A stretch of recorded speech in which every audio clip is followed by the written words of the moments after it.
anak-anak sekolah minggu bisa maju ke depan. Anak-anak Roni, Ines, kita lepaskan berkat Tuhan buat anak-anak ini di generasi ini. Karena kami bersyukur kepadamu, ada anugerah yang hebat dalam kami semua. Sekarang ada anak-anak kami yang percaya datang bersumber dari kami. Terima kasih Tuhan, kami melepaskan profetik doa kami. Iman kami sebagai orang tua bahwa anak-anak kami adalah generasi yang takut Tuhan. Anak-anak kami diberkati. Mereka adalah generasi gereja di mana Tuhan memimpin mereka. Yang percaya Tuhan acara dengan mereka. Kami tahu bahwa masa depan yang terbaik ada di depan. Kami melepaskan berkat terbaik di dalam nama laku Tuhan. Anak-anak kami kejagaan, dilindungi, bertumbuh di dalam kasih Tuhan. Terima kasih, ini doa kami. Haleluya, haleluya, amin. Ini nama Tuhan. Kami bersorak Tuhan, kasih setiap ya Tuhan. Kami mengagungkan Engkau. Satu minggu yang hebat, yang mulia, pada Engkau melihat kepada Tuhan kami. Kami tahu kami umat Tuhan. Kami tahu kami umat yang dikasihi oleh Tuhan. Dan sekarang kami datang bersorak bersyukur, mengagungkan nama-Mu sebab Engkau layak ditinggikan. Engkau mulia, Engkau raja, Bapa yang baik bagi kami. Ini kami dengan hati penuh ucapan syukur bersorak bagi semua jemaat Tuhan yang siap untuk bersorak bagi Tuhan. Sama-sama kita katakan, amin. Saja kita semua bangkit berdiri dan bersorak-sorak bagi Tuhan kita yang luar biasa, amin. Bilang sampai kiri kanan Engkau luar biasa pagi hari ini. Haleluya. Kasih setia Tuhan tidak pernah berakhir dalam kehidupan.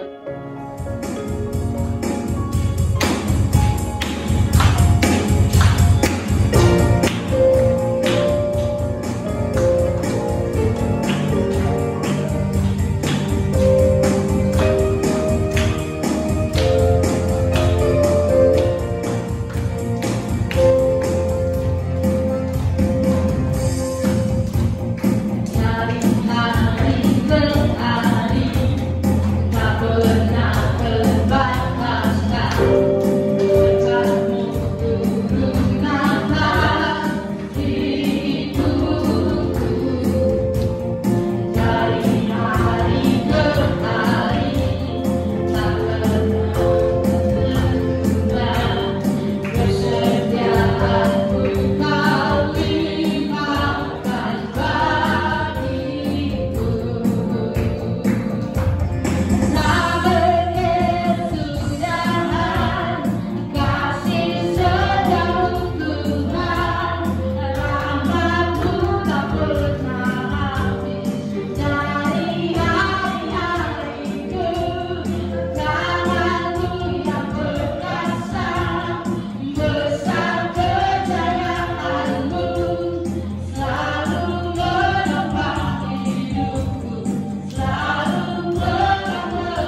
bersyukur Tuhan atas perbuatan bagi kami. Kami akan selalu bersyukur Tuhan atas kejadian-kejadian yang Tuhan perbuat dalam hidup kami Bapa. Terima kasih Yesus. Haleluya Tuhan. Kau sungguh baik dalam hidup kami Yesus. Tiada yang seperti Engkau Tuhan, yang layak terima pujian pada pagi ini. Haleluya.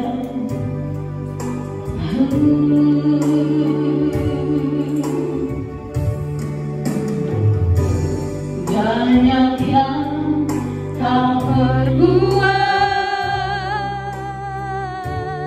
di dalam hidupku. Rancangan indahmu terjadi di hidupku.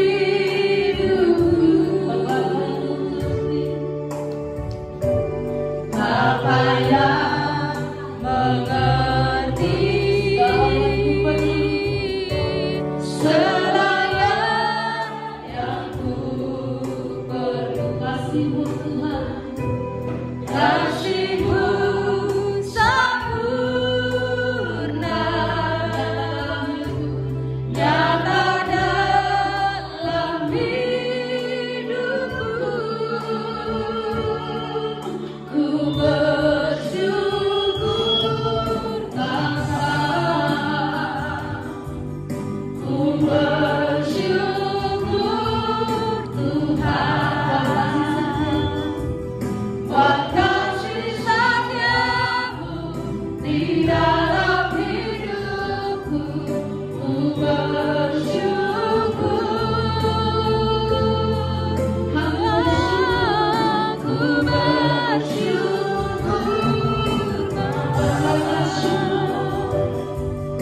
ku bersyukur Tuhan buat kasih setia-Mu di dalam hidupku. Ku bersyukur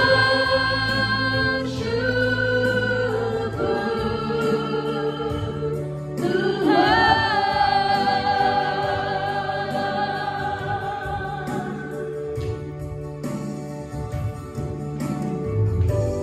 Banyak yang Kau perbuat di dalam hidupku.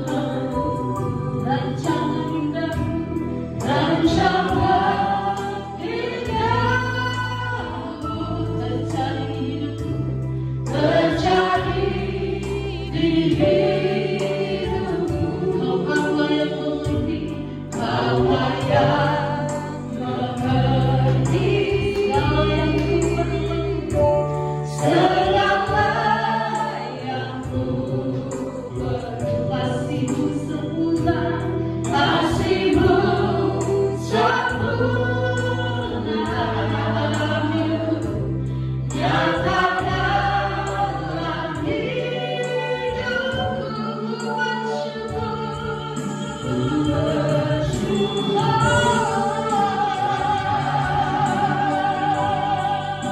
ku bersyukur Tuhan buat kasih setia-Mu, buat kasih setia-Mu di dalam hidupku. Ku bersyukur, ku bersyukur, ku bersyukur Bapa, ku bersyukur Tuhan buat kasih setia-Mu di dalam hidupku.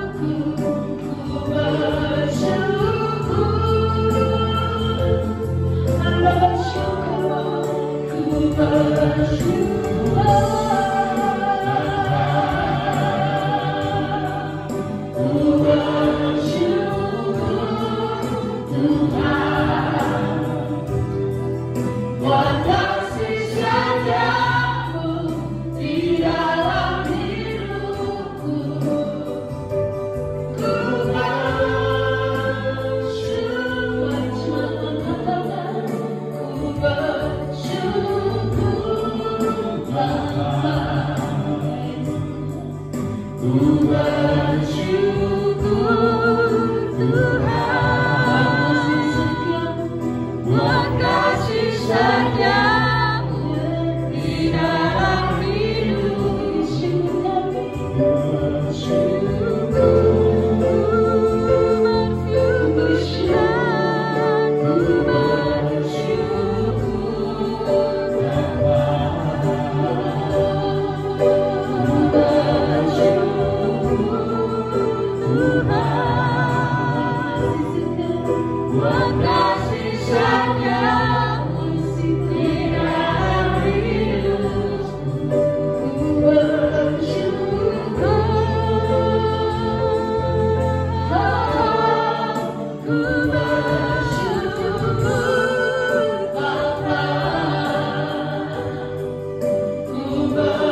Kebetulan pagi hari ini saya membahas mengenai keluarga dan saya bersyukur sekali lagi saya boleh melihat keluarga boleh bersatu, boleh berkumpul bersama-sama untuk mendengarkan firman Tuhan. Langsung saja, itu saya mengambil dari Ulangan pasal yang banyak ayat pertama sampai dengan 25. Tetapi untuk fokus pembahasan kita pada saat pagi hari ini, saya cukup mengambil di ayat yang kelima sampai dengan ayat yang ke-9. Mungkin terlalu kecil ya, kalau begitu saya bacakan saja sambil Bapak Ibu jemaat Tuhan yang dikasihi bisa membuka dan menyimak di Alkitabnya masing-masing. Sekali lagi Ulangan pasal 6 ayat yang ke-4 sampai dengan ayat yang ke-9. Demikian bunyi firman Tuhan. Dengarlah hai orang Israel, Tuhan itu Allah kita, Tuhan itu Esa. Kasihilah Tuhan Allahmu dengan segenap hatimu dan dengan segenap jiwamu dan dengan segenap kekuatanmu. Apa yang kuperintahkan kepadamu pada hari ini haruslah engkau perhatikan.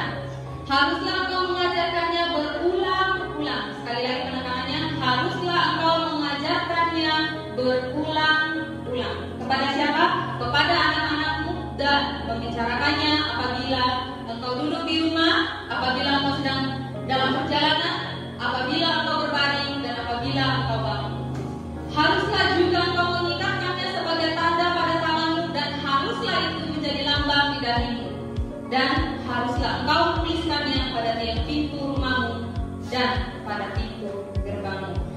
Demikian juga pengenalan firman Tuhan pada saat pagi hari ini. Dari kesekian ayat ini, pertama-tama saya ingin mengajak kita untuk melihat beberapa hal. Ya, kita mulai melihat dari ayat yang keempat. Dimulai dengan di situ ada bahasa Ibrani-nya, yaitu ada kata Shema Israel. Shema Israel ini itu bisa kita lihat ya. Di situ ada Shema Israel. Sebenarnya bahasa Ibrani aslinya bukan Adonai, tetapi YHWH.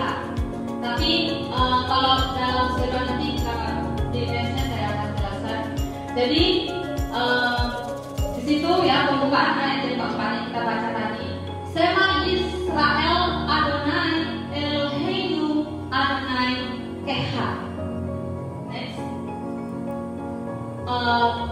Jadi untuk kita ketahui bersama bahwa kitab Ulangan ini merupakan salah satu kitab di dalam Perjanjian Lama yang menurut beberapa penafsiran bahwa itu ditulis oleh Musa, dan itu salah satu keyakinan tradisi Yahudi, begitu ya. Jadi kitab ini merupakan sebuah catatan bagaimana Musa sedang berpidato. Jadi dia menyampaikan dalam pidato kepada umat Israel ketika mereka sedang berkemah di negeri Moab, di daratan Moab. Nah, Moab itu ada di sebelah timur Sungai Yordan. Sebenarnya pembahasan dalam kitab Ulangan ini itu ditulis oleh Musa. Ini menurut keyakinan tradisi bangsa Yahudi ya. Jadi setelah mereka meninggalkan Mesir, Musa mulai memberitahu orang-orang tentang segala sesuatu yang Tuhan telah perintahkan. Jadi segala perintah dan peraturan atau ketetapan yang Tuhan tetapkan bagi bangsa Israel itu kemudian diulangi kembali oleh Musa. Begitu ya, diulangi, diperdengarkan kembali, diberitahukan kembali. Makanya tadi kalau kita lihat di situ kita temukan berulang-ulang. Itu juga merupakan satu tradisi yang dipegang oleh Yahudi sampai dengan saat ini, bahwa segala sesuatunya pada waktu itu mereka selalu mengajarkannya berulang-ulang. Kemudian, ya, salah satu bagian penting dalam kitab Ulangan yang disampaikan Musa kepada bangsa Israel adalah mengenai ayat yang keempat tadi yang sudah saya perlihatkan, yaitu Shema. Shema itu apa? Nanti kita akan lihat dalam slide berikut. Ulangan pasal 6 ayat pertama sampai dengan ayat yang ke-25, bagian 4 sampai dengan ayat 4 sampai dengan ayat yang ke-9 merupakan bagian kedua dari apa yang disampaikan oleh Musa, gitu ya. Itu dibagi. Nanti ada beberapa bagian sampai dengan ayat yang ke-25 akan saya jelaskan juga. Dan di sini di bagian kedua ini secara khusus menekankan yang namanya hukum pertama. Ini juga yang sering kita baca dan kita temukan di dalam kitab Perjanjian Baru, bagaimana Yesus sendiri menggunakan atau mengutip dari bagian ini mengenai hukum yang pertama dan terutama, gitu ya. Jadi Shema itu tadi artinya dengar. Nah, pembacaan dan penghafalan Shema ini sebenarnya menjadi syarat minimal untuk mempelajari hukum Taurat. Jadi pada waktu itu ketika orang mau mempelajari hukum Taurat, mereka harus menghafal Shema. Dan ini nanti akan menjadi tradisi lisan bangsa Yahudi juga, yang kemudian mereka, tradisi bangsa Yahudi, dalam kehidupan mereka mewajibkan untuk menghafalkan Shema, menyebutkan Shema selama 3 kali dalam sehari. Tentunya di dalam doa-doa mereka, dalam aktivitas mereka, begitu ya. Ini sudah jelas di situ saya cantumkan juga bahwa Yesus sendiri mengutip bagian ini ya. Berarti ini merupakan bagian yang sangat penting. Mengenai ayat yang dikutip oleh Yesus dari Ulangan ini itu terdapat di dalam Matius 22 ayat 34 sampai dengan 40. Ya, bagaimana di situ Yesus memberikan suatu jawaban bagaimana orang-orang harus mengasihi Tuhan. Jadi disinilah sangat tepat mengapa di dalam Ulangan pasal yang ke-6 ayat yang ke-4 bisa disebut sebagai perintah yang utama, gitu ya. Tetapi seringkali yang menjadi persoalan pada waktu itu juga bahwa di dalam sejarah Shema Israel ini sering dipakai orang ketika mereka berada dalam suatu kondisi seperti para martir Yahudi. mereka sering memakai Shema Israel. Untuk apa? Di sini untuk penyebutan ini sebagai suatu ungkapan kesiapan diri berserah dalam kesyahidan. Seperti mereka mati syahid ya, tapi mereka mati syahidnya itu bagi nama Tuhan. Jadi ingat ya catatannya, bagi nama Tuhan, bukan hal yang jahat ya. Begitu. Dalam sejarah Yahudi bahwa Shema Israel itu merupakan doa yang sangat penting. Jadi arti yang sebenarnya kalau dalam bahasa Ibrani kita temukan itu Shema Israel YHWH. Di sini diganti dengan Adonai. Mengapa? Kita lihat dulu arti harafiah. Shema itu dengarkanlah dan berlakulah. Maksudnya gini, ketika kamu mendengar, lakukanlah. Begitu. Yang didengar dan dilakukan itu apa? Perintah Tuhan. Perintah Tuhan yang mana? Nanti kita lihat di Ulangan pasal yang ke-6, bahkan yang sebelum-sebelumnya itu banyak ya. Kalau di bangsa Israel kita sering mendengar, mempelajari bagaimana perintah Tuhan sangat banyak kepada bangsa Israel. Kemudian Adonai ini seringkali diterjemahkan sebagai Tuhan, digunakan sebagai pengganti tetragrammaton. Tetragrammaton ini maksudnya itu penyebutan yang sangat sakral kepada YHWH, Yahweh. Pada waktu itu mereka beranggapan bahwa YHWH itu merupakan nama yang sangat sakral. Jadi penyebutannya digantikan dengan Adonai, begitu ya. Supaya Bapak Mama bisa mengerti, kok bisa ya kita kayak ada banyak nama Tuhan gitu.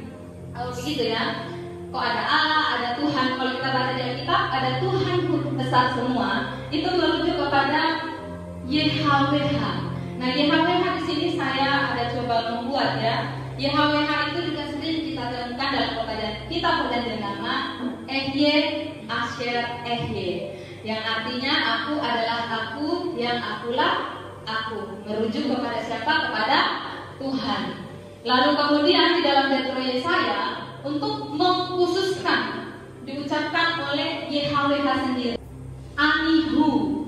Nah Anihu ini nanti baru kita lihat perubahannya ketika di dalam perjanjian baru Yesus sendiri itu menggunakan itu. Jadi Anihu ini merupakan kalimat yang juga dipakai oleh Tuhan untuk menyebut nama diri, identitas diri. Itu disamakan kalau di dalam bahasa Yunaninya adalah ego eimi. Ya, ego eimi itu saya ada jelaskan juga di situ. Mungkin Bapak Mama nanti di rumah bisa membaca, bisa temukan itu di beberapa ayat. Di ungkapan ini itu begitu erat bagaimana Yesus sendiri menyamakan diri dengan YHWH. Inilah yang kita sering lihat atau kita sering dengar bagaimana pergeseran nama YHWH dari sakralnya sampai mengerucut kepada penggunaan ego eimi, penyebutan nama diri atau identitas diri Yesus yang sering dipakai di dalam perjanjian baru. Saya jelaskan, ego eimi itu searti dengan ucapan aku dan Bapa adalah satu kesatuan, begitu ya. Lalu yang berikut ada Eloheinu, itu Tuhan kita. Kata El atau Elohi menandakan Tuhan Allah Elohim. Bahasa Ibrani aslinya itu nanti Bapak Ibu akan menemukan itu. Lalu Ehad itu tadi di akhir kata bahasa Ibrani ayat yang keempat itu artinya untuk satu. Jadi ya, Elohim itu menandakan Tuhan Elohim, dan penentu kata milik jamak Nuh itu berarti kita. Jadi Ulangan pasal 6 ayat 4 sampai dengan 9 itu yang pertama adalah bagaimana mencintai Tuhan dengan segenap hati, dengan segenap jiwa, dengan segenap raga. Ketika mereka mendengarkan perintah dan hukum atau ketetapan yang ditetapkan bagi bangsa Israel melalui Musa, ketika Musa menyampaikan itu artinya mereka harus betul-betul mengambil suatu tindakan. Makanya tadi ada kata dengar, lakukanlah, itu dari kata dasar Shema tadi ya. Dengar, lakukanlah. Lakukan apa? Salah satunya yang paling utama di situ adalah bagaimana bangsa itu harus mencintai dan mengasihi Tuhan dengan segenap hati, segenap jiwa, segenap raga mereka. Ini merupakan penekanan yang sangat penting bagi bangsa Israel. Ini mereka posisinya ketika ini diulangi kepada bangsa Israel, mereka belum masuk tanah perjanjian ya Bapak Mama, belum masuk tanah Kanaan. Mereka belum menikmati yang namanya tanah perjanjian yang penuh melimpah susu dan madu, belum. Mereka masih dijelaskan kembali, diingatkan kembali. Ini semua ada tujuannya. Kalau kita simak kembali, kalau kita membaca secara perlahan dalam Ulangan pasal 6 ayat pertama sampai 3, di sana dijelaskan mengenai janji berkat dari wujud ketaatan. Makanya saya mengangkat tema pagi hari ini, ketaatan dan cinta kepada Tuhan merupakan wujud ketaatan keluarga kepada Tuhan. Ini saya angkat dari ayat ini, Ulangan 6 ayat 1 sampai 3. Tadi saya tidak membacakannya untuk kita, tapi saya langsung membuat sebuah kesimpulan di situ bahwa di situ yang pertama ada janji berkat, wujud dari ketaatan. Lalu janji berkat menuntut sikap hormat dan ketaatan kepada Tuhan. Nah, ini yang merupakan penekanan yang sangat penting dalam kehidupan bangsa Israel. Sebelum saya tarik ke dalam penerapan hidup kita sehari-hari, kita harus mengerti pada waktu itu pun bangsa Israel dituntut untuk memiliki sikap hormat. Sikap hormat ini bukan berarti kita hormat seperti hormat bendera, ya, tidak. Salah satu sikap mereka itu tadi yaitu mereka menghargai esensi kehadiran Allah YHWH. Saking sakralnya kehadiran Allah itu, saking bagi mereka itu terlalu suci, mereka tidak sebutkan sembarangan nama Tuhan. Mereka menggantikannya dengan Adonai atau Elohim, begitu ya. Itu salah satu sikap hormat, wujud dari bangsa Israel menghormati dan taat kepada Tuhan. Lalu berkat yang akan diperoleh itu ada kemakmuran, keamanan, berkat di tanah perjanjian yang melimpah madu dan susu. Nah, berkat ini akan mereka peroleh kembali lagi ketika tanda kutip mereka taat. Jadi diikat segala sesuatunya dengan kata taat kepada Tuhan. Jadi ayat yang pertama itu merupakan sebuah instruksi untuk mengasihi Tuhan, yang nanti kalimat ini atau instruksi ini kita temukan di ayat Ulangan 6, yang Ulangan pasal 6 ayat yang kelima. Kasihilah Tuhan, itu yang kita baca tadi, dengan segenap hatimu, dengan segenap jiwamu, dan dengan segenap kekuatanmu. Haleluya, puji Tuhan. Jadi ini merupakan sebuah ungkapan perintah dan ketetapan serta peraturan, ekspresi dari perjanjian Allah, gitu ya. Kalau dikatakan suatu perintah, berarti sesuatu yang harus dilakukan. Berarti membutuhkan sikap atau tindakan dari diri seseorang. Tindakan itu apa? Bagaimana mereka harus merespon tentang perintah-perintah Tuhan. Bagaimana mereka tidak boleh melanggar. Karena nanti Bapak Mama dikasih Tuhan di ayat yang selanjutnya, di situ mereka juga dituntut untuk takut akan Tuhan. Ini merupakan sikap menghormati dalam pengertian mereka kagum dengan karya, dengan kebesaran kehadiran Tuhan dalam kehidupan mereka, dalam perjalanan mereka, mulai mereka dari tanah Mesir sampai mereka dituntut keluar dari Mesir. Ini nanti akan menuju kepada tanah perjanjian. Jadi di sini sikap menghormati itu karena bagaimana ya? Saya mau gambarkan. Di sini pernah Bapak Mama kagum terhadap seseorang, misalnya kagum terhadap Bapak Presiden Joko Widodo. Itu bagaimana sikapnya kalau kagum? Baru-baru beliau datang kan ya di tahun ini di itu tanah apa namanya? Ya itu. Itu semua orang saking kagumnya, saking terheran-heran, semua pada menanti berdiri, termasuk saya dan suami saya. Itu ya saking kagumnya. Suami saya sampai izin loh, padahal masuk kantor. Saya nggak pergi berdiri di sana. Kenapa? Merasa kagum dengan pemimpin. Bahasa Islam sama. Saking kagumnya mereka, di situ mereka menunjukkan sikap hormat karena kebesaran, kebaikan Tuhan, pertolongan Tuhan. Begitu ya. Jadi tuntutan Allah adalah umatnya melaksanakan perintahnya dengan setia. Ingat, melaksanakan perintah dengan setia itu bukan setengah-setengah. Bukan ibarat saya sedang menaati perintah Tuhan, saya berbalik ini hanya setengah, saya taati sampai di sini, terus nanti sampai ke sininya lagi ketika saya menghadap ke sana, saya tidak taat lagi. Bukan begitu. Jadi taat yang dikatakan sepenuhnya sama seperti kita berbalik arah, dari taat ini taat terus sepanjang ini. Putar ke sini pun kita tetap taat. Itu contoh ketaatannya. Jadi tidak sampai sini saya taat dulu, seperti jalan berbalik. Sampai sini Tuhan kayaknya hidup saya susah, ini banyak persoalan, tidak perlu taat. Abaikan dulu perintah Tuhan bagian itu. Ke sini lagi Tuhan saya mau taat, tapi pertimbangannya panggil itu som-som kuku namanya ya. Lalu kemudian di sana dari wujud ketaatan itu ada janji yang besar menyertai mereka. Ingat, janji yang besar itu menyertai mereka yang taat. Jadi janji yang besar itu menyertai orang-orang yang taat, menyertai bangsa Israel yang taat, akan digenapi dan dipenuhi, dialami oleh orang-orang yang taat dari bangsa Israel.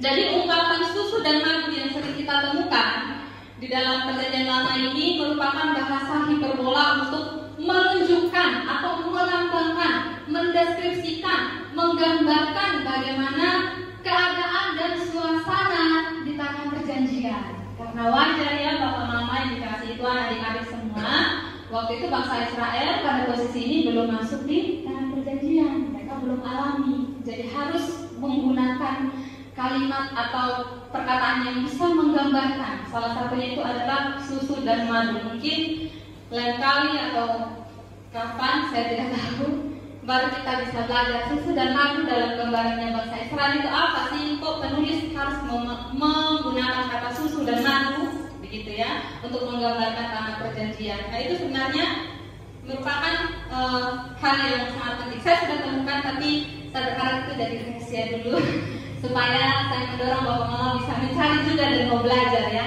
Sebenarnya apa sih susu dan madu ini? Saya kasih PR ya. Yang bisa jawab nanti ketemu saya. Begitu ya. Supaya tidak tegang-tegang. Ada di sekolahnya pun juga bisa ya dicari sama Bapak Mamanya, belajar tentang Alkitab. Bapak Mama ingat itu ada ibu yang bilang cari susu dan madu di Alkitab itu artinya apa gitu ya. Oke, Ulangan pasal yang ke-6 ayat yang ke-5 sampai dengan 9 dibuka dengan bahasa Ibrani Vahafta. Ini yang artinya itu berisi perintah Tuhan untuk mengasihi dengan segenap jiwa yang sudah saya bahas tadi ya. Merupakan pengantar di ayat pertama itu digenapi deskripsinya di ayat yang ke-5. Ini perintah mengasihi ini untuk mengingat semua perintah, tetapi ada catatannya. Bukan orang tua pada masa bangsa Israel, mereka bukan hanya sekedar mengingat. Ada yang sangat penting, ketika mereka mengingat semua perintah itu, kemudian mereka ajarkan kepada siapa? Kepada anak-anak. Makanya sema Israel tadi, dengarkan, lakukanlah. Salah satu yang harus mereka lakukan adalah mengajarkan hukum dan ketetapan Tuhan kepada anak-anak mereka sejak usia masih kecil. Dan itu sering diajarkan berulang-ulang. Kenapa berulang-ulang? Itulah firman Tuhan. Penekanannya harus diajarkan berulang-ulang supaya mudah diingat, mudah dimengerti, mudah dilakukan oleh anak-anak pada bangsa Israel. Gitu ya. Ini sangat penting untuk kita, keluarga-keluarga Kristen. Jadi di sini sebenarnya perintah itu harus bukan sekedar diajarkan kepada anak-anak, tetapi juga mengikatkan perintah tersebut di lengan tangan, ditempelkan di dahi. Itu sebenarnya lambang bahwa segala sesuatu perintah yang Tuhan tetapkan, segala perintah yang Tuhan berikan kepada bangsa Israel, itu mereka harus ingat terus. Ketika mereka ajarkan, anak-anak bisa mengingat, mereka juga bisa mengingat perintah Tuhan, mereka juga bisa melakukan. Tangan itu digunakan untuk bekerja, bukan? Jadi ketika mereka melakukan sebuah tindakan, ingatlah bahwa perintah Tuhan juga ada di sana. Begitu. Apapun yang dikerjakan oleh tangan bangsa Israel, mereka harus ingat bahwa di sana juga ada perintah Tuhan, di sana ada janji Tuhan. Itu maknanya sebenarnya. Jadi kemudian bukan hanya sekedar itu, bukan hanya sekedar diikatkan di tangan, tempelkan di dahi, dipasang di pintu gerbang rumah mereka, tetapi di gerbang kota juga itu dipakai. Itu ditempelkan, dipasang. Nah, kenapa? Kalau kita simak, kita lihat bangsa Israel ini mengalami yang namanya percampuran suku. Ada mereka berbaur dengan suku-suku di luar Israel. Nah, disinilah yang melambangkan identitas diri dari bangsa Israel yang membedakan mereka. Nanti ini kalau ditarik, ketika mereka tempelkan ibu di tiang pintu gerbang kota, ini sebenarnya merupakan wujud dari sikap, tindakan, dan perilaku mereka. Di situ juga mereka melambangkan, mencerminkan karakteristik bangsa Israel yang sesungguhnya. Salah satunya adalah taat akan perintah Tuhan, taat perintah Tuhan itu sangat banyak. Nanti kita pelajari dengan waktu apa-apa saja secara rinci perintah-perintah Tuhan kepada bangsa Israel yang berkaitan dengan bagian ini. Nah, ini tadi kenapa saya bilang bagian ayat yang keempat sampai dengan ayat yang ke-9 merupakan bagian kedua dari pembahasan ulangan. Nah, bagian yang ketiga itu ada di ayat 13 sampai dengan ayat 21. Jadi coba kita lihat. Ini bagian penting ini mengikuti skema yang tadi, skema yang pertama, skema Israel dengan skema mulai dari ayat 5 sampai dengan ayat yang ke-9. Mengikuti berarti di sini yang mengikuti ayat ini dibuka dengan kalimatnya itu hayaim semua. Ini bahasa Ibrani-nya ya, Bapak Mama. Tapi dalam pengertiannya nanti ini merupakan bagian yang berisi janji atas hadiah. Tahu reward hadiah? Ketika kita melakukan sesuatu, contohnya adik-adik sekolah minggu, Tante Hana mau tanya, di sini siapa yang di rumah kalau naik kelas dijanjikan sama Bapak Mama untuk kasih hadiah? Angkat tangan, ada? Atau pernah mendapatkan hadiah yang lain begitu kalau sudah melakukan sesuatu? Pernah? Kayaknya Tante ya harus semangat sesuatu tanya. Pernah dapat hadiah apa selama ini? Saya dapat tadi sepatu. Oh, sepatu, puji Tuhan. Kalau ini dapat hadiah apa? Pena. Oh, buku dan pena. Kalau ini? Tas. Oh, tas. Sudah lengkap ya. Sepatu, buku, pena, tas. Satu lagi, yang terakhir ini. Hadiah apa? Oh, kalau ini? Ada yang lain?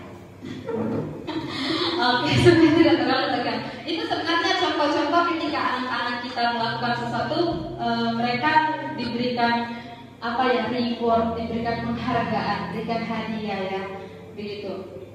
Bangsa Israel juga sama hukumnya pada waktu itu ya. Ketika mereka melakukan perintah Tuhan, di situ ada reward yang mengikuti maksud saya. Di situ ada hadiah. Hadiah ini tuh tidak menjadi rahasia lagi kalau bagi bangsa Israel ya. Hadiahnya itu kalau yang diberikan perjanjian itu ya, yang mau diberikan kepada mereka, kalau dalam perjanjiannya dengan leluhur mereka Abraham, Ishak dan Yakub, aku akan memberkati engkau menjadi bangsa yang besar, aku akan membuat keturunanmu banyak seperti pasir di lautan. Lalu apa lagi? Aku akan, salah satunya adalah tanah perjanjian, berikan ini ya. Itu merupakan hadiah dari segala wujud ketaatan bangsa Israel pada perintah Allah. Nanti baru kita lihat, kita ikuti pembacaannya pelan-pelan, apakah mereka memahami semuanya atau tidak. Bahkan kalau kita tahu Musa sendiri tidak mengambil bagian dalam tanah Kanaan. Yang mengambil bagian siapa? Musa atau Yosua? Yosua. Betul-betul tepat sekali, puji Tuhan. Oke. Kemudian di dalam bagian ini sebenarnya yang ingin saya tekankan dalam pemberitaan firman Tuhan, bagaimana sebenarnya penekanan skema Israel itu merupakan suatu panggilan Tuhan pada bangsa Israel. Ya. Bagaimana sebenarnya berkat itu juga atau perjanjian yang Tuhan berikan kepada Allah nenek moyang bangsa Israel itu juga harus melibatkan yang namanya pertobatan Israel. Tuhan membutuhkan pertobatan mereka. Tanda tanyanya, kenapa bangsa Israel harus bertobat? Kan mereka bangsa yang dipilih oleh Allah. Kan mereka bangsa yang Allah pilih sendiri melalui Abraham, Ishak dan Yakub. Kenapa mereka harus dituntut untuk bertobat? Ketahuilah bahwa ketika Musa memimpin bangsa Israel itu, bangsa Israel yang kita tahu adalah bangsa yang tegar tengkuk. Tegar tengkuk tahu ya, coba pegang masing-masing ini di sini punuknya. Keras atau lembek? Apa? Ada yang bilang keras, ada yang bilang lembek. Sama seperti itu, kita bilang ini rasanya enggak, itu hanya seperti gambaran. Kalau bangsa Israel mereka sudah belok ke kanan, nah ke kanan susah untuk dibelokkan ke kiri. Itu ya. Tahu gambaran punuk ya? siapa punya kerbau atau kuda sapi di rumah, itu pasti lihat ya punggungnya di sini. Dan pasti lihat kalau kerbau itu dia berjalan bagaimana dia satu arah kan. Dia tunduk makan rumput. Ya. Kalau dia sudah tenggelam di danau, nah sudah dia akan menikmati itu kubangan. Dia tidak mau keluar ya. Jadi sebenarnya ini yang dituntut oleh Tuhan, pertobatan bangsa Israel. Untuk memasuki, untuk menikmati yang namanya tanah perjanjian, dibutuhkan yang namanya bukan hanya sekedar taat, bukan hanya sekedar mengasihi Tuhan, bukan hanya sekedar mencintai Tuhan, tapi salah satunya wujud dari semuanya itu harus membutuhkan yang namanya tindakan bertobat. Bertobat dari apa? Di situ kalau kita baca nanti, bertobat dari penyembahan berhala, perkawinan campur. Belum pernah dengar kisah perkawinan campur bangsa Israel? Nanti baru saya bagikan di lain waktu. Kalau bahas ini terlalu banyak, nanti baru mama mengatur semua adik-adik. Apalagi sudah lama belum? Oh belum, berarti ini Bu Yohana tambah jam 2 jam lagi baru kita pulang ya. Oke. Jadi bagian ini penekanannya sangat penting, dibutuhkan yang pertobatan. Sekali lagi, pertobatan itu berputar bukan hanya mengenai pemikiran yang dirubah, bukan hanya sekedar tindakan, tetapi kedua-duanya berjalan bersama, berputar begini ya. Bukan berputar terus setengah-setengah. Seperti saya berputar nih, anggap saya robot ada baterainya. Ketika saya putar ke kiri, macet baterainya habis, tolong diisi, diganti. Bukan begitu, pertobatan itu bukan begitu. Ketika mereka disuruh bertobat, berhenti sembah berhala, sembah aku saja Tuhan. Tuhan yang menciptakan, Tuhan yang memberikan janji, Tuhan yang menepati janji, Tuhan yang mengasihi. Tuntutannya seperti itu. Stop lakukan ini, stop lakukan itu. Itu yang dituntut pertobatan. Perubahan sikap, tingkah laku dan pemikiran hati itu satu sejalan searah. Tidak hanya setengah-tengah. Hari ini saya bertobat tingkah laku saja. Misalnya saya suka pukul anak-anak, atau saya suka pukul suami, atau suami suka pukul istri. Hari ini saya bertobat itu dulu deh. Terus yang nantinya pemikiran saya selanjutnya, saya masih punya rencana. Oh besok kalau anak saya melawan, saya harus pukul lagi. Atau sebagai anak-anak, hari ini saya bertobat, saya mau berhenti sikap saya melawan sama orang tua. Terus yang selanjutnya, makinya tunggu dulu deh Tuhan. Saya masih belum bisa misalnya. Hari ini saya berhenti Tuhan untuk melawan. Kalau maki kayaknya itu kata-kata yang enak didengar Tuhan. Jadi jangan dulu. Tidak ya, bukan begitu. Jadi bertobat itu sebelumnya. Yang saya mau bagikan bagian terakhir dari penyampaian firman Tuhan ini ada sebuah aplikasi dan penerapan mengenai ketaatan dan cinta kepada Allah merupakan wujud dari ketaatan keluarga. Saya mau katakan begini, keluarga Kristen itu diajarkan untuk memilih persekutuan yang intim dengan Tuhan sebagai prioritas utama. Sama halnya bangsa Israel tadi, mereka menjadikan hubungan mereka dengan Tuhan itu merupakan hal yang paling utama dan pertama dan paling nomor satu untuk mereka lakukan. Karena mereka tahu bagaimana kebesaran Allah di dalam kehidupan mereka. Itulah wujud mereka menghargai dan menghormati kehadiran Allah dalam hidup mereka. Seluruh aspek kehidupan keluarga Kristen seharusnya didasari oleh hubungan cinta dengan Tuhan. Kenapa saya mengambil bagian ini? Penerapannya bagi saya hal yang sangat penting tapi juga menarik. Seluruh aspek kehidupan keluarga Kristen, sejauh mana sampai dengan hari ini kita hadir sebagai keluarga Kristen yang sudah mendasari rasa cinta kasih kita itu kepada Tuhan, itu juga kita lakukan, kita terapkan di dalam kehidupan kita setiap hari. Bagaimana kita mencintai anak kita, bagaimana kita mengasihi suami, bagaimana suami mengasihi istri, atau menantu mengasihi mertua, dan juga sebaliknya anak mengasihi orang tua. Nah itu bagaimana. Dari sema Israel ini juga sebagai keluarga Kristen kita belajar bahwa kita harus hidup dalam ketaatan akan perintah Tuhan. Termasuk di dalamnya yang sudah kita pelajari tadi, mengasihi Tuhan dengan segenap hati. Wujud kita mengasihi Tuhan dengan segenap hati itu juga kita aplikasikan bagaimana kita mengasihi sesama. Cinta akan Tuhan itu harus ditanamkan di dalam hati kita sebagai orang tua.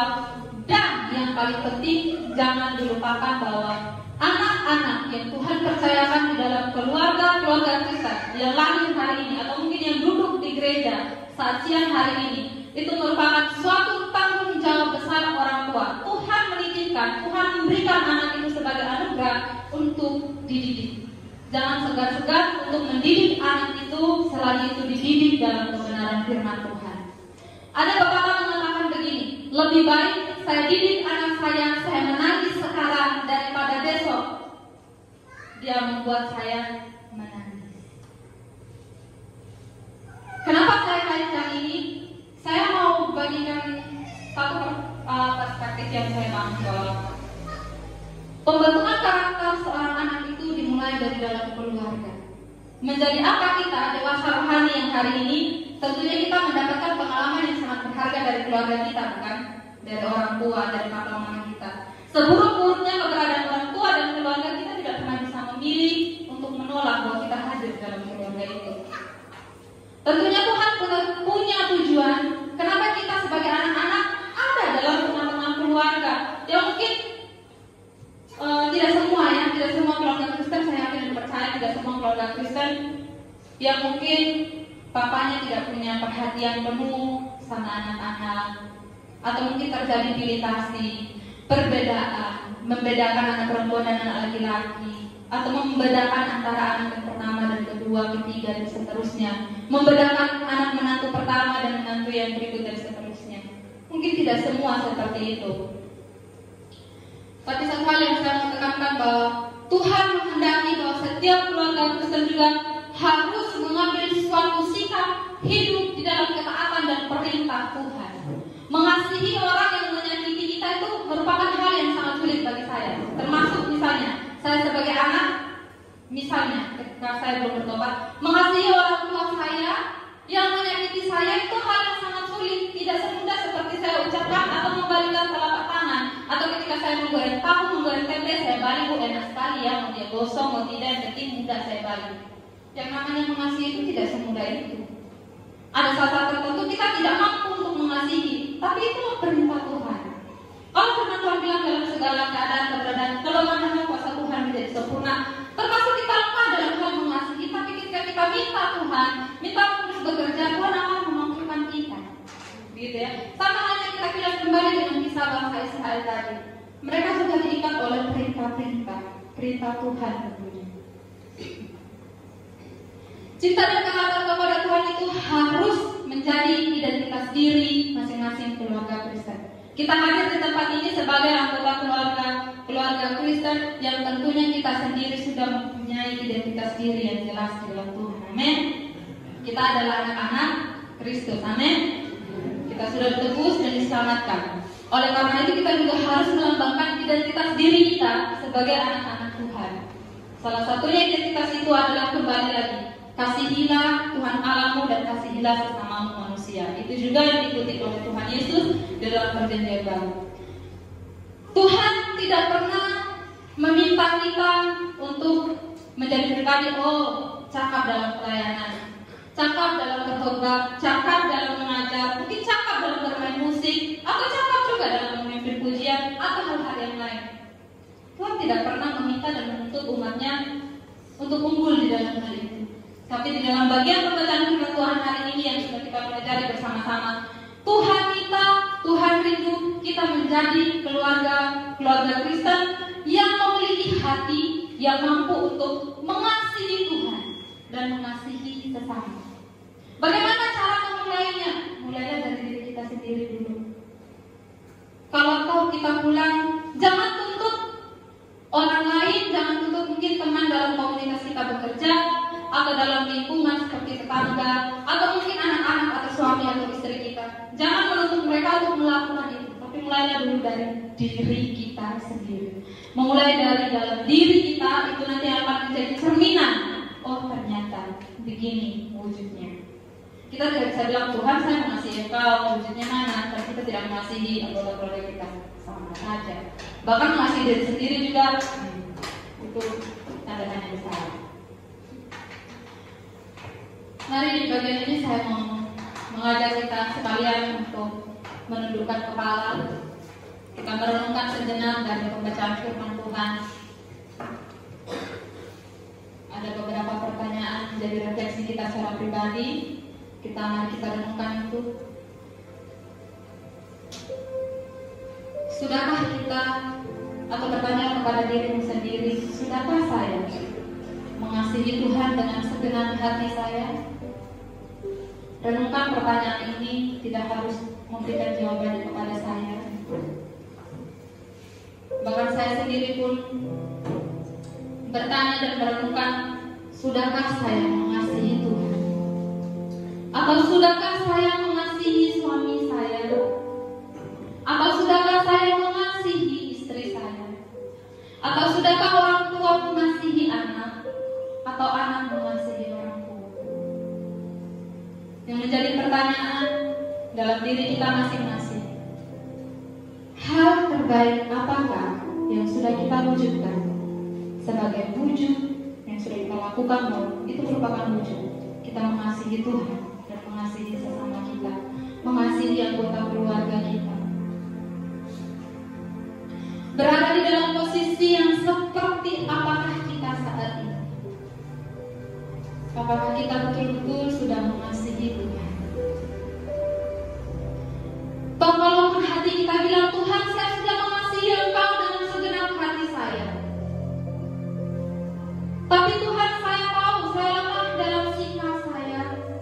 Tapi Tuhan saya tahu saya mengasihi Engkau, namun saya lemah dalam tutur kata saya, atau saya lemah dalam pemikiran saya.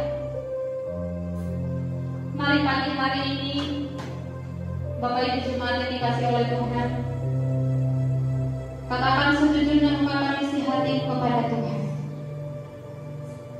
Saya dengan percaya Dia Tuhan yang mengerti apa yang Engkau gumuli saat ini. Toh hatiku berkata, Tuhan, mulai hari ini aku mau mengambil keputusan mengasihi keluarga. Tuhan, aku mau mengambil keputusan untuk mengasihi Engkau, bahkan mengasihi anak-anak yang Engkau titipkan dalam keluarga-Mu. Atau mungkin Tuhan, aku mau mengambil keputusan untuk mengasihi suamiku, atau sebagai suami Tuhan, aku mau mengasihi istri atau anak-anak yang Tuhan percayakan untuk aku pimpin dalam keluarga. Katakan sama Tuhan bahwa Engkau juga terbatas, kemampuanmu terbatas untuk melakukan. Mengasihi tidak semudah dengan apa yang kita ucapkan untuk mengasihi. Mengasihi membutuhkan tindakan. Di dalam mengasihi ada sebuah komitmen. Komitmen untuk tetap melakukan, untuk tetap mengasihi. Sekalipun pribadi yang hendak engkau kasihi bukanlah pribadi yang mengasihi engkau. Tapi percayalah, Tuhan merupakan satu-satunya pribadi yang mengasihi engkau sampai dengan hari ini, dan juga mengasihi saya, bahkan mengasihi kita semua. Bapak, Mama, adik-adik yang dikasihi oleh Tuhan, saya terbatas untuk menyampaikan kebenaran firman Tuhan. Tapi saya yakin dan percaya bahwa Tuhan adalah Tuhan yang penuh kuasa. Kekuasaannya untuk bekerja di dalam hati setiap kita tidak pernah terbatas oleh pikiran, tidak pernah terbatas oleh waktu. Hari-hari ini, bila mana ada keluarga-keluarga Kristen yang sedang mengalami kerapuhan dalam hal mengasihi, bukan hanya mengasihi Tuhan, termasuk di dalam mengasihi sesama anggota keluarga, saya ingin mengajak kita semua, mari ambil satu sikap di hadapan Tuhan. Ambil sikap hati, katakan Tuhan, ini saya. Saya mau datang dengan segenap hati, dengan segenap jiwa, dengan segenap raga saya. Saya mau mengasihi Engkau. Saya mau mengambil keputusan mulai hari ini. Berikan kemampuan kepada saya untuk mengasihi, untuk tetap melayani setiap anggota keluarga saya, untuk tetap mengasihi rekan-rekan kerja, rekan-rekan sepelayanan saya. Katakan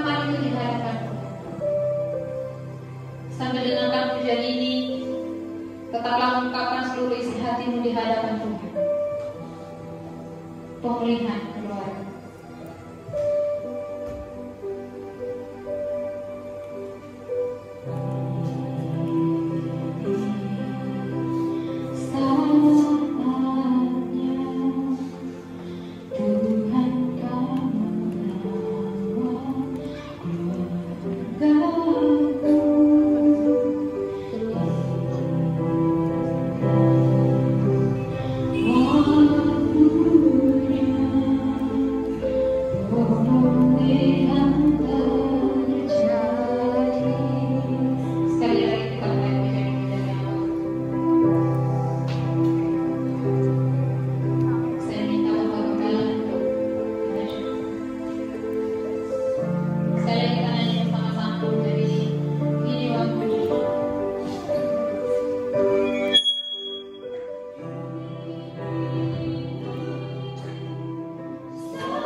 Kami mengucap syukur buat kebaikan Tuhan, Engkau Bapa yang baik, yang merindukan bahwa keluarga kami utuh di dalam Tuhan, bahwa kebenaran-Mu itu menjadi dasar dalam kami berbicara, dalam kami bertindak, dalam kami melakukan apapun juga. Di balik setiap apa yang kami akan kerjakan dari kebenaran firman-Mu, berkat-Mu pun akan mengikuti langkah hidup kami. Mari Tuhan Engkau pulihkan keluarga kami, pulihkan hubungan kami dengan sesama kami, pulihkan hubungan kami antara orang tua dan anak-anak. Segala bentuk penghambat daripada kekerasan hati yang tidak mau mengampuni, yang tidak mau mengasihi, Allah angkat lepaskan itu dan digantikan dengan hati yang berbelas kasihan di dalam kemurahan Tuhan. Terima kasih buat hamba-Mu yang sudah menjadi saluran berkat bagi kami siang hari ini. Kami terus berdoa Tuhan memberkati, Tuhan pakai lebih lagi dan memberkati lebih lagi, sehingga kapan dan dimanapun hamba-Mu melayani, di sana ada kemuliaan Allah, di sana ada kekuatan dan mujizat yang Tuhan kerjakan. Pergumulan-pergumulannya, kerjaan rumah tangga yang ada, kami percaya diberkati oleh Tuhan. Terpuji bagi nama-Mu ya Allah. Kesempatan bagi kami untuk kami menabur, kuduskan apa yang akan kami tabur hari ini. Dan kami percaya kami diberkati Tuhan, karena janji-Mu ya dan amin bagi kami, bahwa setiap orang yang percaya, orang-orang benar yang dibenarkan oleh Kristus Yesus, tidak akan pernah menjadi orang-orang yang meminta roti. Sebab Engkau Allah sumber penyediaan yang pasti bagi kami.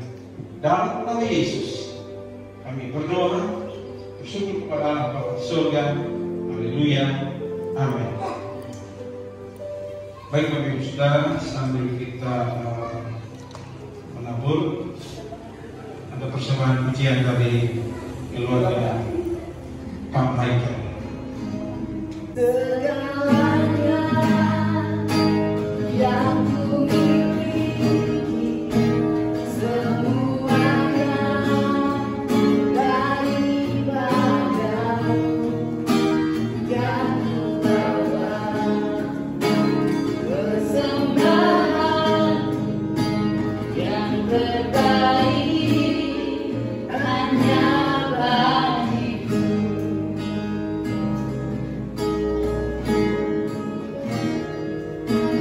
Hingga dengan tangan yang hamba ku datang ke hadiratmu, menyatakan rasa syukurku atas segala berkat-Mu.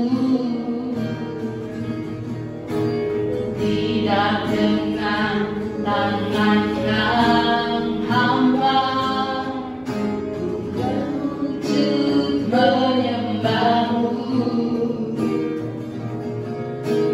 persembahkan seluruh hidupku di atas mesbah-Mu. Segalanya yang ku miliki, semuanya daripada-Mu, dan ku bawa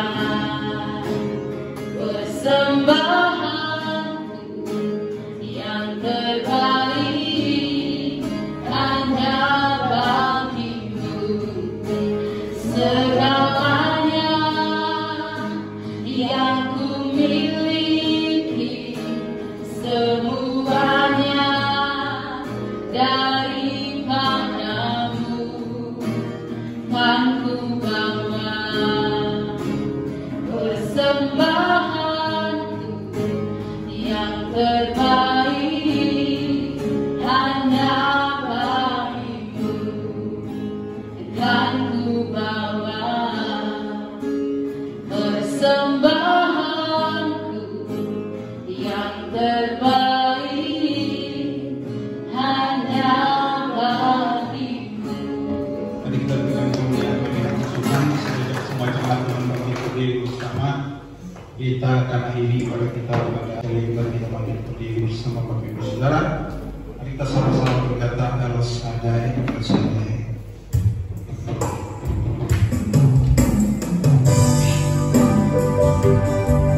Siapkan hidup saudara, siapkan hati saudara.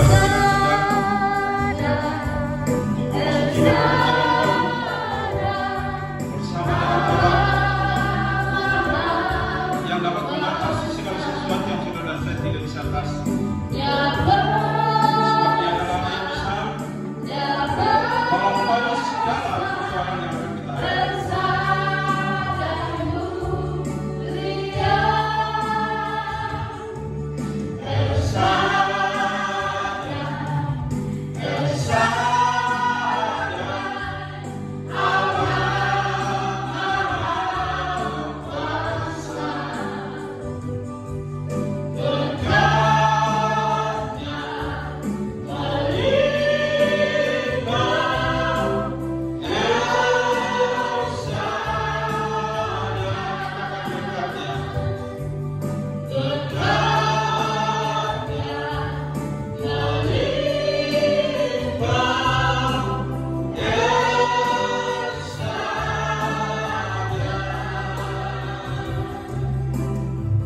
Di akhir dari ibadah kami menyerahkan pulau kami Sumba, kami menyerahkan pemerintahannya, kami menyerahkan kabupaten kami Sumba Tengah ke dalam tangan Tuhan. Kami percaya bahwa Sumba dan kabupaten kami tidak pernah ditinggalkan oleh Tuhan. Amin. Segala sesuatu yang menghalangi berkat Tuhan terjadi atas pulau kami, atas daerah kami, kami tolak di dalam nama Yesus. Kami percaya bahwa hujan pertobatan sedang terjadi, hujan keselamatan sedang terjadi, Roh Kudus sedang bekerja. Ada begitu banyak jiwa yang akan dimenangkan untuk Tuhan.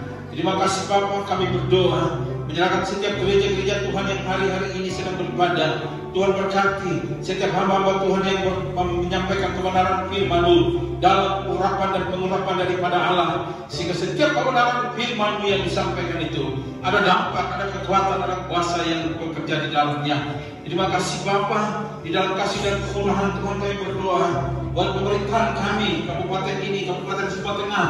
Kami mulai berdoa mulai dari Bapak Bupati sampai tingkat yang terendah. Kiranya kasih karunia, rahmat dan damai sejahtera Allah, kekuatan dan roh yang takut akan Allah itu memerintah atas hidup mereka. Segala sesuatu yang mereka kerjakan, Tuhan membuat itu menjadi berhasil. Karena takut akan Tuhan itu ada dalam kehidupan mereka. Terima kasih Bapa, kekuatan dan kesehatan pun Tuhan tambahkan dalam hidup mereka. Dan kami percaya segala program kerja mereka bermuara untuk Tuhan dipermuliakan dan masyarakat bisa menikmati hasil daripada pembangunan secara merata dan adil. Terima kasih Bapak. Di akhir daripada ibadah ini, terima Tuhan untuk semua saudara-saudara kami yang dalam keadaan sakit. Kami berdoa buat orang tua daripada Mama Inial yang ada, yang sedang dirawat di rumah sakit. Kami hanya meminta kemurahan Tuhan. Datanglah kerajaan-Mu dan jadilah kehendak-Mu. Kemurahan dan kebaikan-Mu terjadi. Kami berdoa di dalam nama Yesus. Tangan para dokter, sarana medis yang digunakan, obat penawar yang dikonsumsi, dikuduskan dan diberkati oleh Tuhan. Hal itu menjadikan Allah dipermuliakan. Terima kasih Bapa. Kami juga berdoa buat mana kekasih kami Radit. Kami percaya apapun prediksi dokter yang kami tahu ke dokter dan segala dokter, Engkau sanggup untuk menyembuhkan dia. Dalam nama Yesus. Terima kasih Bapa. Setiap kami yang ada di dalam ruangan ini, kami yang datang dengan beban pergumulan persoalan hidup kami, kami yang datang dengan pergumulan pekerjaan kami, rumah tangga kami, masa depan kami, yang kami tahu kami punya Allah yang tidak pernah meninggalkan kami, Allah yang setia, yang akan senantiasa membukakan tingkap langit berkat-Mu, yang turut menyelesaikan setiap pergumulan persoalan kami, yang menyediakan masa depan yang terbaik bagi kami. Itulah sebabnya kami akan masuk minggu kerja kami yang baru, dan kami percaya minggu ini adalah minggu keberkatan bagi kami, minggu sukacita bagi kami, minggu damai sejahtera bagi kami, minggu di mana kami akan melihat perbuatan tangan baik Tuhan yang akan menyertai kehidupan kami mulai dari saat ini kekal selamanya. Dan kami pulang dengan membawa segala berkat yang baik itu di dalam nama Bapa, Putra dan Roh Kudus, yaitu di dalam nama Tuhan Yesus Kristus.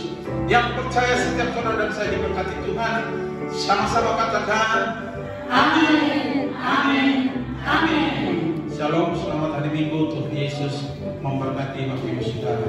Shalom.